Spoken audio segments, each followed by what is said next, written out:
नमस्ते दोस्तों, आपका स्वागत है। मैं हूं वीरेंद्र व्यास और आप लोग देख रहे हैं इंडिया का number one jewellery digital media gold price today news.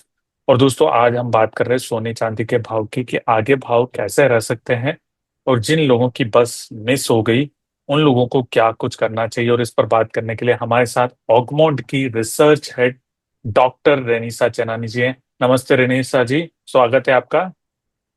नमस्ते रविंद्र जी सभी को नमस्ते सारे व्यूअर्स को। सो मैम, अभी की सिचुएशन आप कैसे एसेस कर रही है? भाव जो है $3500 तक भी गए, फिर वापस से नीचे आ गए।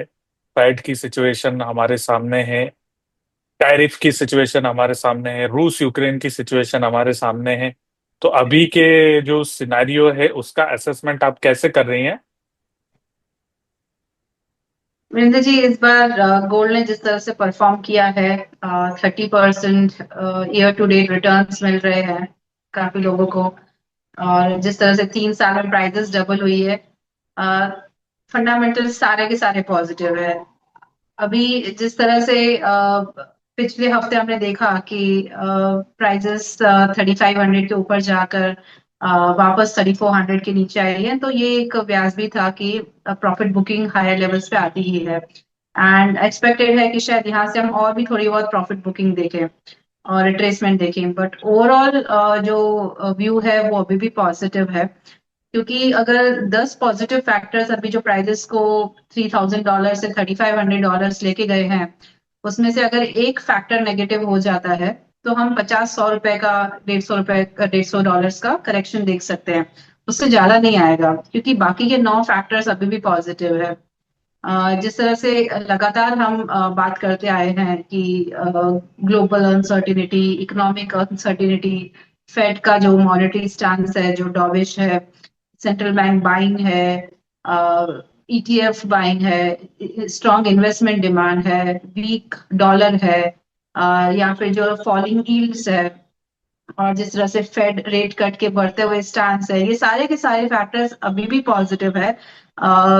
थोड़ा बहुत जो अनसर्टिनिटी कम हुई है, it is because of tariffs की, कि टैरिफ्स शायद अभी संभल गया है, मार्केट समझने लगा है कि हाँ, जो टैरिफ्स लगे थे ये लगने वाले हैं। बट अभी भी जिस तरह से इंडिया की 27 अगस्त की डेडलाइन है कि एडिशनल 25% टैरिफ्स लगेंगे कि नहीं, तो ये भी अभी बहुत बड़ा अनसर्टेन है मार्केट में। एंड जिस तरह से बातचीत चल रही है अभी ट्रम्प की विद जेलेंस्की, यूक्रेन के जो प्रेसिडेंट है, तो जियोपॉलिटिकल टेंशंस कम होंगे नहीं होंगे, तो अभी भी काफी अनसर्टेनिटी है मार्केट में, जो प्राइसेस को अभी भी सपोर्ट करेगी। तो मैं एक्सपेक्ट कर रही हूँ थोड़ा बहुत करेक्शन आ सकता है, $40 50 का, $3350 तक हम देख सकते हैं जाते हुए एक बार प्राइसेस को इस हफ्ते।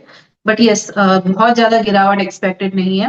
ऑन एमसीएक्स साइड मैं 98,000 98,500 तक प्राइसेस को एक बार जाते हुए देख रही हूँ, बट अगेन मैं वापस भी एक्सपेक्ट कर रही हूँ कि 1 लाख 1,000 1 लाख एक 500 तक भी वापस प्राइसेस जा सकती है।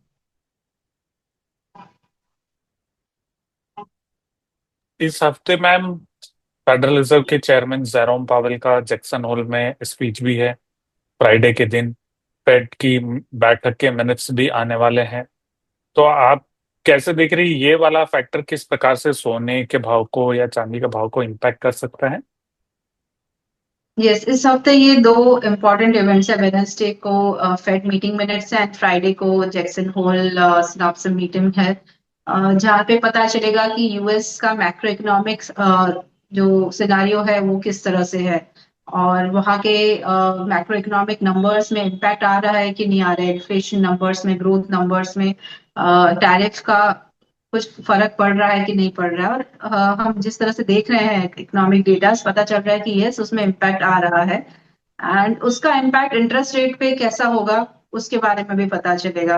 तो वो सबसे ज्यादा इम्पोर्टेंट है कि अभी जो मार्केट एक्सपेक्ट कर रहा है सितंबर में और दिसंबर में 25 बेसिस पॉइंट का कट, इससे ज्यादा कट की एक्सपेक्टेशंस बन रही है कि नहीं, वो देखना इंपॉर्टेंट है। 50 बेसिस पॉइंट्स तो ऑलरेडी प्राइजेस में डिस्काउंटेड है।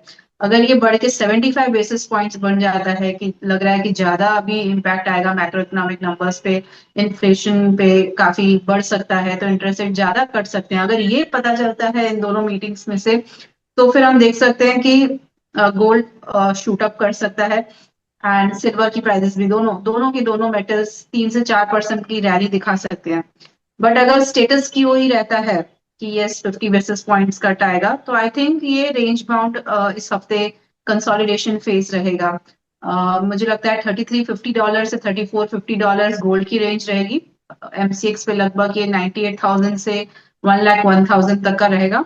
एंड सिल्वर में भी मैं एक्सपेक्ट कर रही हूँ कि 37.5 डॉलर से $39, वो रुपी टर्म्स में जाएगा 1,12,500 से 1,15,500, ये 3,000 रुपए की सिल्वर में रेंज एक्सपेक्टेड है। एज ऑफ नाउ मुझे लग रहा है इस हफ्ते मार्केट थोड़ा कंसोलिडेट होगा, क्योंकि काफी अफरा तफरी हो चुकी है, प्राइसेस लाइफ टाइम हाई भी बना चुकी है, उसके बाद थोड़ा करेक्शन भी आ चुका है। तो जब तक कुछ नया ट्रिगर आए, जब तक कुछ नया पता चले, तब तक यहाँ पे कंसोलिडेशन एक्सपेक्टेड है। और चांदी का थोड़ा बताइए मैम, क्योंकि चांदी के जो निवेशक हैं या जो चांदी को खरीदना चाहते हैं, उनके मन में काफी कंफ्यूजन है कि प्राइसेस जो है अभी काफी ऊपर तक आ चुके हैं, और वो एक डाउट में है। जो नए इन्वेस्टर जो इन्वेस्टेड है उनकी तो कोई बात नहीं, और जो नए इन्वेस्टर है वो काफी डाउट में। तो आप चांदी को अभी कैसे देख रही हैं?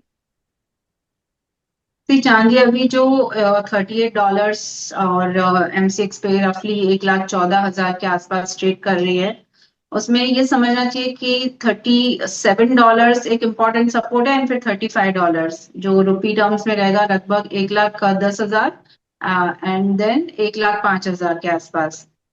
तो मुझे नहीं लगता है चांदी 1,05,000 के नीचे जाएगी। That is a new base, new normal for silver की प्राइसेस 1,05,000 के ऊपर ही रहेगी आने वाले कुछ महीनों में।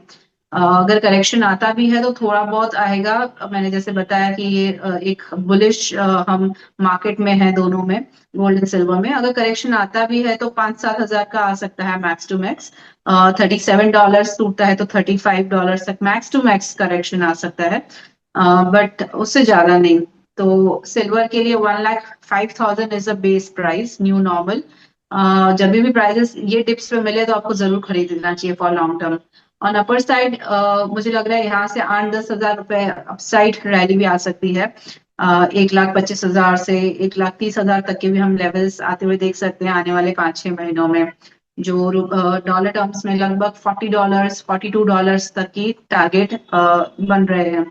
सो चांदी काफी स्ट्रांग है। जैसे जैसे गोल्ड परफॉर्म करेगा, जैसे अनसर्टेनिटीज बढ़ती रहेगी, मुझे लगता है सिल्वर में भी हम अच्छे रिटर्न्स देखेंगे। जिस तरह से गोल्ड की प्राइसेस ने अच्छे रिटर्न्स दिए हैं, जैसे गोल्ड में मैं कहती हूँ कि 90,000 इज अ बेस, उसके नीचे नहीं लग रहा है गोल्ड, वैसे सिल्वर में 1,05,000 का बेस बन चुका है, उसके नीचे सिल्वर नहीं लग रहा है जाते हुए। तो हर टिप्स पे बाय करना वही रेकमेंडेड है।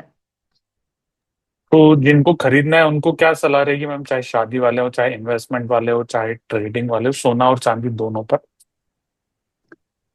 मैं कहूंगी कि स्टैगर्ड वे में खरीदिए। हर अगर आपको अगर इस टाइम पे खरीदना है तो हर 1,000 रुपए फॉल पे आप गोल्ड खरीदिए। 1,000 1,000 25-25% उसको अपने पूरे पोर्टफोलियो को डिवाइड कर सकते हैं, या फिर 20-20%। तो अगर यहाँ से 3-4 हजार रुपए भी नीचे आता है गोल्ड, तो आपका एवरेज अच्छा हो जाएगा। अगर वैसा आप नहीं कर सकते हैं, मार्केट को टाइमिंग नहीं कर सकते हैं, तो फिर एसआईपी कीजिए। 15 दिन की, हफ्ते की, या महीने भर की, जब भी आपको ठीक लगे, पर स्टैगर्ड वे में बाइंग कीजिए, क्योंकि इस लेवल्स पे लमसम अमाउंट इन्वेस्ट करना थोड़ा रिस्की रहेगा।